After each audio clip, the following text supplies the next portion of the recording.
Mi v kapah in bundah, drugi pa v kopalkah. Niti led in nizke temperature niso odvrnile tistih najbolj pogumnih, da so se podali v zaledenelo Blojsko jezero. Letos je potekal že 6. pokal Bleda v zimskem plavanju, kjer so se plavalci in plavalke pomerili na razdalji 25 in 50 metrov. V ledeno mrzlo vodo, imela je le 4 stopinje nad ničlo, je skočilo 69 tekmovalcev, od tega 17 udeležencev iz sosednjih držav, Hrvaške, Avstrije in Švice.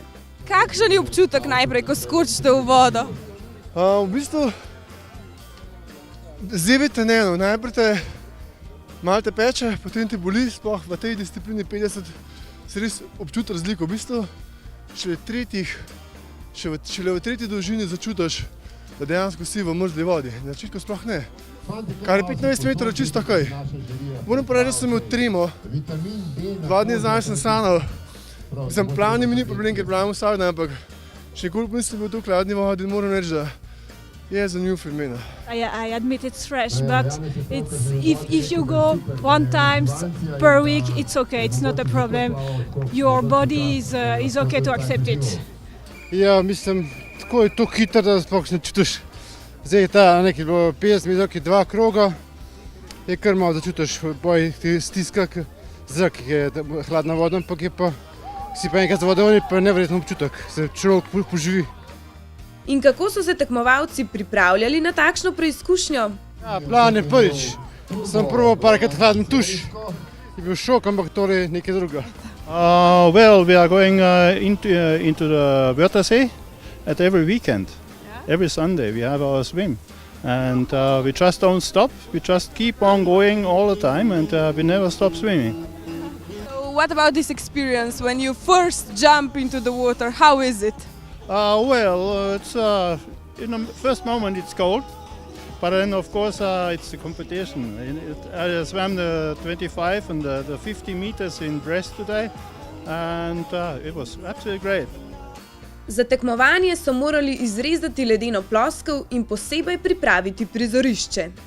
Takšnih podvigov se je potrebno lotiti pametno in se prej psihično pripraviti, da telo ne doživi prevelikega šoka.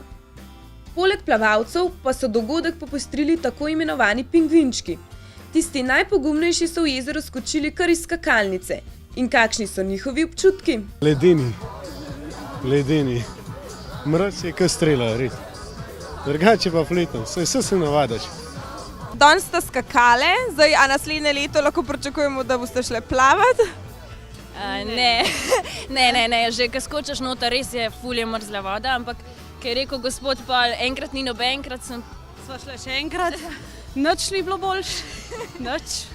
Mrzlo je, ampak probale sva, no.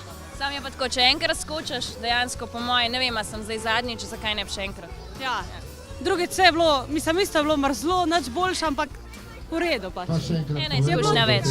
Je bilo treba probati 2-krat. Kopanje v ledeno mrzli vodi naj bi imelo pozitivne učinke na naše zdravje. Telo se okrepi in imunski sistem se izboljša. Znanstveno dokazano je, da kopanje po zimi prežene gripo in prehlad. Gledalci so z navdušenjem navijali za vse, ki so si upali plavati ali pa samo skočiti v jezero. Zimsko plavanje tako postaja vedno bolj priljubljen šport. Izmislili so si ga Finci, v Sloveniji pa je leta 2010 Bled gostil svetovno prvenstvo v zimskem plavanju. Takrat se je upogumil tudi župan Janez Fajfar. Jaz imam kar dobre izkušnje sam izpred 6 let, ki jih pa ne ponavljam zdaj že 5 let, priznam. Ker takrat sem skočil, zdaj mi pa... Pa ne boste več? Mogoče me še kdaj kaj pičam, ampak letos nisem bil pa najboljši volin.